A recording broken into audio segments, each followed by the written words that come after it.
Hi friends, இன்னைக்கு நம்ம சேனல்ல என்ன பார்க்க போறோம் அப்படினா பன்னீர் சாண்ட்விச் எப்படி பண்ணலாம் அப்படி சொல்லிட்டு பார்க்கலாம். Friends, என்னோட வீடியோ உங்களுக்கு பிடிச்சிருந்ததுனா ஒரு லைக் கொடுத்துட்டு வாட்ச் பண்ணுங்க. இந்த சாண்ட்விச் குழந்தைகளுக்கு நம்ம லஞ்ச் பாக்ஸ்லயும் வச்சு கொடுத்து விடலாம். அப்படி இல்ல அப்படினா ஸ்கூல் விட்டு வர்ற பசங்களுக்கு இந்த மாதிரி ரெடி பண்ணி வச்சிருந்தா அவங்க விரும்பி சாப்பிடுவாங்க. இப்போ எப்படி பண்ணலாம்னு பார்க்கலாம். அதுக்கு ஃபர்ஸ்ட் கிரீன் சட்னி ரெடி பண்ணிரலாம். ஒரு கைப்பிடி அளவுக்கு மல்லி, புதினா எடுத்துக்கோங்க. ஒரு சின்ன துண்டு இஞ்சி, ஒரு பச்சை மிளகாய் எடுத்துக்கோங்க. உப்பு சேர்த்து அரைச்சி எடுத்துக்கோங்க. அதில் அரை எலுமிச்சம்பழத்தை கலந்துக்கோங்க. அரை எலுமிச்சம்பழ சாறு கலந்துக்கோங்க. அவ்வளோதான், நமக்கு கிரீன் சட்னி ரெடி ஆயிடுச்சு.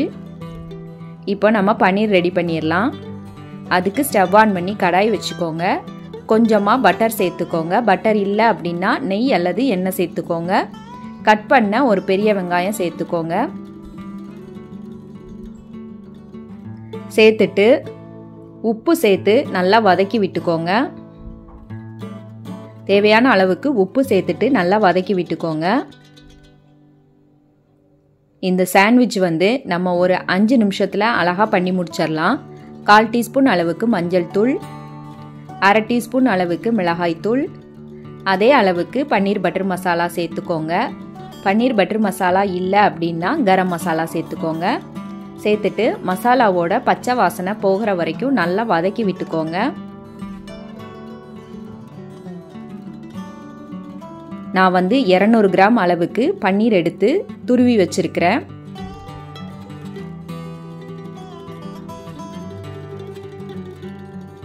நம்ம பன்னீர் சேர்த்துக்கலாம்.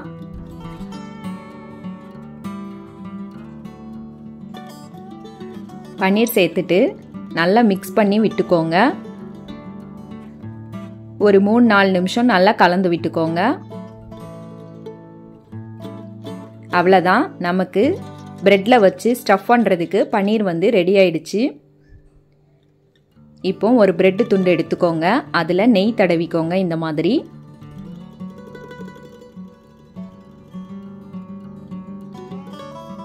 நம்ம ரெடி பண்ணி வச்சிருந்த கிரீன் சட்னியை தடவிக்கலாம். அதில்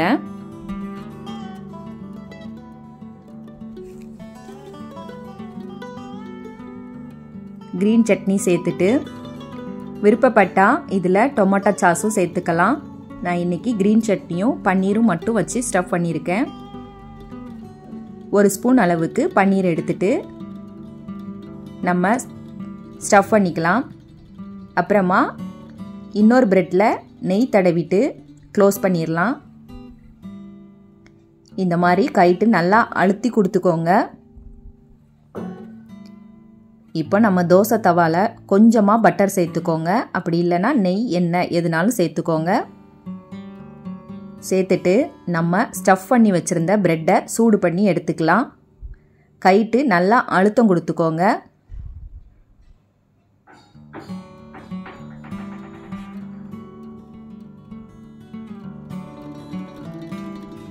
இந்த மாதிரி தோசை கரண்டி வச்சு நல்லா அழுத்தம் கொடுத்துட்டு திருப்பி போட்டுக்கோங்க.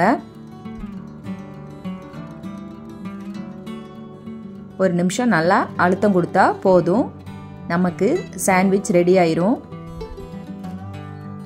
அவ்வளோதான், ஈஸியாக சாண்ட்விச் ரெடி ஆயிடுச்சு.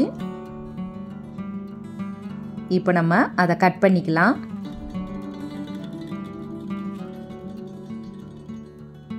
அவ்வளோதான், சூப்பரான பன்னீர் சாண்ட்விச் தயார். இந்த மாதிரி குழந்தைங்களுக்கு பண்ணி கொடுக்கும்போது அவங்க விரும்பி சாப்பிடுவாங்க. நம்ம ஒரு 10 நிமிஷத்துக்குள்ள அழகாக பண்ணி முடிச்சிடலாம்.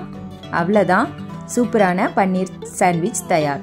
ஃப்ரெண்ட்ஸ், என்னோட வீடியோ உங்களுக்கு பிடிச்சிருந்ததுன்னா லைக் பண்ணுங்கள், ஷேர் பண்ணுங்கள். என்னோட சேனலை மறக்காமல் சப்ஸ்கிரைப் பண்ணிக்கோங்க.